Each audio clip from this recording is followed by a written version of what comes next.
Welcome back, everyone. Almost every day we're confronted with the word addiction. The opioid crisis, of course, makes the news every single day. But when you start to drill down into what the term means, two things come to mind. One is that addiction takes many forms. And the other thing is that the recovery process is not a one-size-fits-all, and that it really is up to the individual. Sometimes a strong individual may be able to tough it out themselves, but more likely than not, you need to have support from peers and support from people who are skilled and trained in helping you find that path. We discovered that there's an individual right in our community, Mary Beth Batsford, who fits that description. Welcome, Mary Beth. Thank you. Mary Beth runs Adirondack Recovery Care. And given what I just said, leading into this, I'm sure that every time the phone rings or you get an email or somebody shows up at your door, that individual has a completely unique set of circumstances. Would that be true? That is very, very true. Everyone who comes through the door, whether the presenting addictions are the same, the way they experience those addictions are different, and therefore it calls for a personalized approach to helping them overcome their challenges. Now, when we say addiction, so that people know, it could be a gambling addiction, correct? Yes, it could be. Okay, so it covers a lot. Just give us kind of the range of that. Sure. There's, of course, your substance use addictions, which might be alcohol, your drugs. opiates. Right. There are behavioral addictions. We kind of classify those as the gambling, the gaming. There's sex addictions. There's self-harming addictions. Pretty much, anything that you could associate with a behavior someone could have an addiction to. I asked Mary Beth why she got involved in this, and I've come across this before when I've talked to people. You had a personal experience that drove you to want to do this, correct? I did. Yeah. I absolutely did. My personal experience, myself and with my family many years ago, and what drove that was not being able to find the resources I felt I needed to help both myself and my family through the challenges that we were experiencing. I think it follows that people, when they're exposed to some form of addiction or develop a habit, that you start to cover over the reality of your situation. And over time, that becomes the truth. You have to unwrap that, right? Yes, you do, Yeah. and that is so true, and that is part of the whole science behind addiction, how that behavior continually narrows the focus of what your perception of reality is. And so then that kind of creates this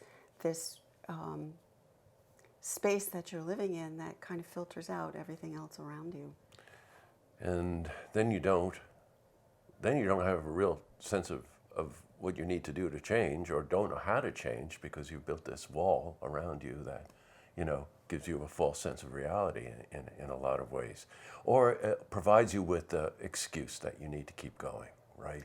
Well, it does. Yeah. Absolutely, it does. It's kind of this loop. We call it kind of the addiction loop of relapse, recovery, and then active addiction again. Right. Relapse, recovery, active addiction. Mary Beth said something to me before we started recording, that the path to this is really to start with the inner self, which makes all the sense in the world. Kind of terms you don't automatically go to, inner self. What does that mean? Well, we all have values and beliefs that are really part of our authentic being, and they are developed as part of our upbringing, as part of our life experience. Values are what matters most to us. Those are the things that are important to us in our lives. And with addictions, we lose sight of those. So what we try to do is we try to help people get back to those values and reestablish the connection to those values, because when you know what your values are, you know what motivates you. And when you know what motivates you, you're more likely to have success in overcoming your addictive challenges. Yeah, well said. You know, when you think about what you just said, is that it starts to build confidence that, you know, you can achieve a goal. A lot of times you'll hear that people become addicted because they don't have great self-esteem or great self-confidence. That's right. That's right. And getting back to your values helps you put together in place a plan, which is what we do, you know, with our clients, is to put together a life plan or a strategy that starts with focusing on those values. So that plan takes you step by step through this process so that you are building the self-esteem, you're building the courage, you're building the self-awareness and the self-compassion you need to learn to live and love a truly addiction-free life. You mentioned something I want to cycle back on. The idea that you can achieve a certain plateau in recovery, but if you don't have a path, once you're stable, right, to continue, or a guide, the chances of you falling back into that addiction are pretty high, right? Yes. So you had said to me that, you know, a lot of times people will come in when they're quote unquote stable, right? I think that that's a very important jumping off point for helping that person not fall back into addiction, right? Absolutely. So what is that like? Well, I imagine it's different for every individual, right? But what are some of the tools that you would use when someone comes through and says, you know, I think I'm okay, but I don't know what to do. I don't know where to go. Well, what we do is we have tools for building self-awareness, and self-awareness is truly the key to, at least in my opinion, for overcoming, you know, addictions. And to build that self-awareness, you need to give yourself some time. You need to take a look at all of the things that maybe are going on in your life.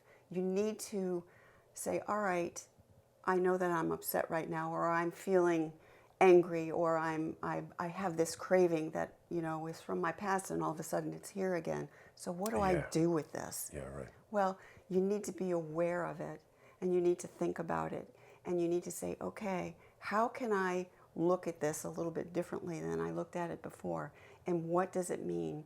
And when you can start relating the thoughts to the feelings to the behavior that you had in the past, you're opening up this opportunity for you to be able to change, because now you're aware of that thought and that feeling.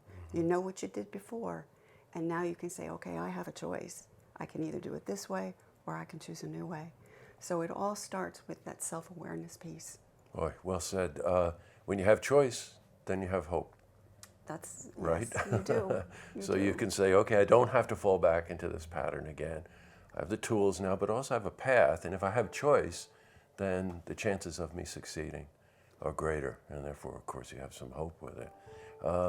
My advice to anybody out there, yourself, loved one, your child, your parent, is to contact Mary Beth and start down that path of understanding that it starts with understanding yourself. And then if you have a better understanding of yourself, then you can build choices. And if you have choices, then you've got a path to success. So that sounds pretty good to me. Well, It's a pleasure to meet you. And thank you for inviting us over and explaining this to us. You're most welcome. Thank you. You're welcome. See this interview again. You can head to our website, looktvonline.com.